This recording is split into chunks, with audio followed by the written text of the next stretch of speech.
अस्सलाम वालेकुम नाजरीन, क्या आप जानना चाहते हैं कि बच्चों की तरबियत के अज्जा क्या हैं?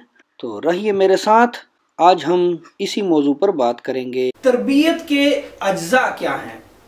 वैसे तो अगर मुख्तलिफ तरीके से अज्जा किए जाएं तो मुख्तलिफ बनाए जा सकते हैं। मैं बुनियादी तौर पर आपको चंद अज्जा अभी बताता हूँ और आइंदा इंशाअल्लाह इसके मज़ीद जो अज्जा होंगे उन पर भी बात करेंगे। पहली बात यह है कि अल्लाह ताला ने एक मुकम्मल इंसान आपके हवाले किया, आपके घर, आपकी गोद में भेजा है। एक मुकम्मल इंसान को भेजा है और उसको एक पूरा जहन भी दिया है, पूरी अक्ल भी दे के उसे भेजा हुआ है। इंसान और उसकी शख्सियत कई पहलुओं और अज्जा का मजमुआ है, मसलन जिस्मानी, ज़हनी, नफ्सियाती, रूहानी और इल्मी वगैरह वगैरह। जितने इंसान की शख्सियत के पहलू हैं उतने ही उसकी तरबियत के पहलू भी हैं और इनमें से हर पहलू की तरबियत होनी चाहिए, वरना इंसान की शख्सियत जो है वो गैर मुतवाज़न होगी। हमने सारा ज़ोर बच्चे की जिस्मानी तरबियत पर या फिर उसकी पढ़ाई पर दे रखा है और बाकी पहलू हमने नज़रअंदाज कर दिए हैं या फिर हमें पता ही नहीं है उनका। इसीलिए गैर मुतवाज़न शख्सियत के इंसान पैदा हो रहे हैं। जैसे अगर आप किसी गाड़ी के चारों पहिए मुख्तलिफ साइज़ के लगा दें तो वो कितनी अजीब व गरीब लगेगी। इसी तरह के बेढंगे इंसान अब हमारे माशरे में आम हो गए हैं। मैं अपनी सारी वीडियोस में नज़रअंदाज किए गए पहलुओं के ऊपर ज़्यादा बात करूँगा।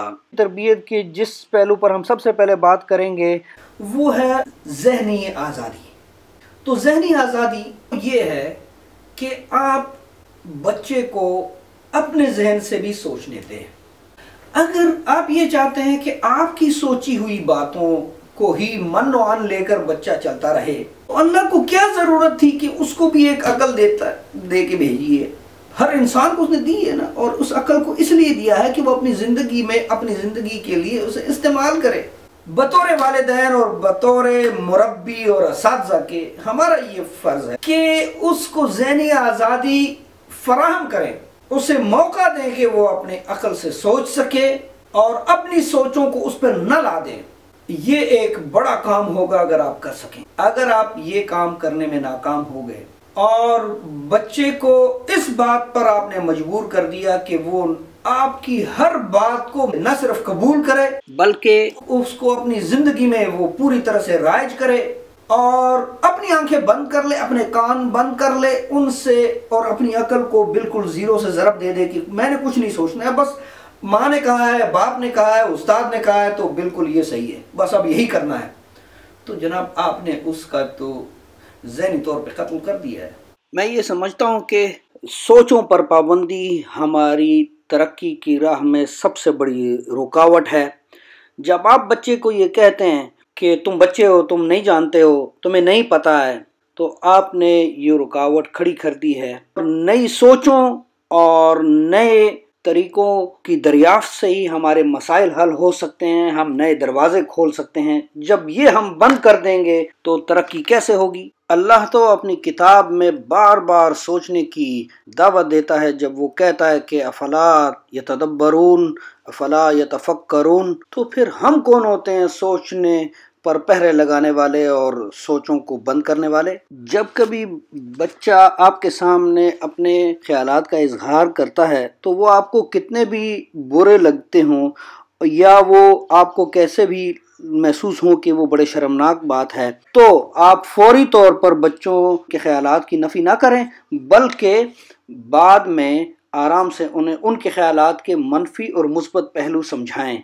जहन की सेहतमंद तरबियत के लिए ज़रूरी है कि हर तरह के ख्यालात के इजहार की इजाज़त हो। दुनिया तो वैसे ही किसी की बात नहीं सुनती है। अगर वालिदैन और असातिज़ा भी बच्चों को अपने ख़यालात के इजहार की इजाज़त नहीं देंगे तो बच्चे कहाँ और किसको जाकर अपनी बात सुनाएंगे? ये है वो आज़ादी जो आपने देनी है। दूसरी इस सिलसिले में चीज़ जो है वो ज़हानत है। ज़हानत और ज़हनी आज़ादी में कुछ फ़र्क है। ذہنی آزادی یہ ہے کہ اسے سوچنے کی مکمل آزادی ہو، وہ جو چیز سوچنا چاہے، جو وہ بولنا چاہے تو اس کو اجازت ہو۔ اور ذہانت یہ ہے کہ وہ جو سوچنے کی صلاحیت ہے، ہر انسان کے اندر سوچنے کی صلاحیت ہے۔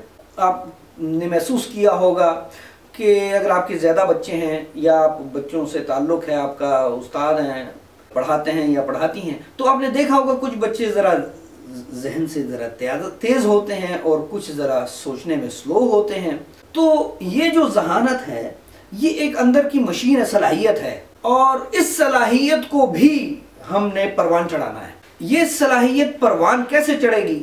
انشاءاللہ اس کی بھی ہم پوری تفصیل کے ساتھ آپ کو بتائیں گے کہ آپ کا بچہ ذہین ہو کیسے سکتا ہے، آپ کیا کیا ایسے کام کر سکتے ہیں، بچے کی مدد کیسے کر سکتے ہیں کہ اس کی ذہانت جو ہے وہ اور زیادہ ہو، اس کا لیول آئی کیو کا اونچا ہو جائے۔ یہ کیسے ہوگا یہ بھی ہم انشاءاللہ آپ کو تفصیل سے بتائیں گے۔ تو ناظرین، ہماری اگلی ویڈیو ذہانت بڑھانے کے طریقوں پر ہے۔